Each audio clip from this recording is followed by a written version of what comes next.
বন্ধু তরুণ সমাজ কল্যাণ পরিষদে 2025 সালের নবগঠিত কমিটির পরিচিতি সভা অনুষ্ঠিত হয়েছে।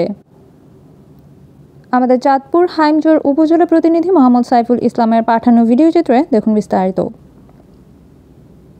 27 জানুয়ারি রোজ সোমবার চাঁদপুর জেলার হাইমজোর উপজেলার অরাজনৈতিক সামাজিক স্বেচ্ছাসেবী সংগঠন বন্ধু তরুণ সমাজ কল্যাণ পরিষদে 2025-এর নবগঠিত কমিটির পরিচিতি সভা অনুষ্ঠিত হয়।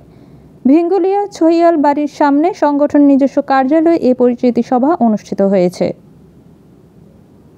সংগঠনের প্রধান উপদেষ্টা আলাউদ্দিন পাটোয়ারি, উপদেষ্টা সুলতান বেগ, জয়নাল আবেদিন, বোরহান গাজী, আখন শরীফ, সুমন খান, স্বপন খান, হারুন সোয়াল, পরিচালক কাজী আন্নাস, প্রতিষ্ঠাতা সদস্য হেলাল গাজী, ফারুক পাটোয়ারি সহ সংগঠনের দায়িত্বশীলদের পরামর্শে সভাপতি মিলন কাজীর সভাপতিত্বে ও সাধারণ সম্পাদক সৈকত পাটোয়ারির সঞ্চালনায় অনুষ্ঠানে অতিথি হিসেবে উপস্থিত ছিলেন আলামিন আসিফ, প্রশাসনিক উপদেষ্টা খলিল গাজী সহ সভাপতি মনির হোসেন, প্রতিষ্ঠাতা পরিচালক নবীন সমাজ কল্যাণ পরিষদ দেলোয়ার গোলদার, উপদেষ্টা রুবেল দেওয়ান, সেক্রেটারি পূর্ব বাখরপুর সূর্য তরুণ sporting club.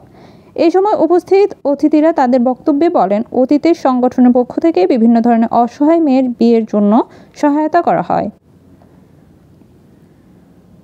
Mahfuza Akter poppy, স্বাধীন ৭১।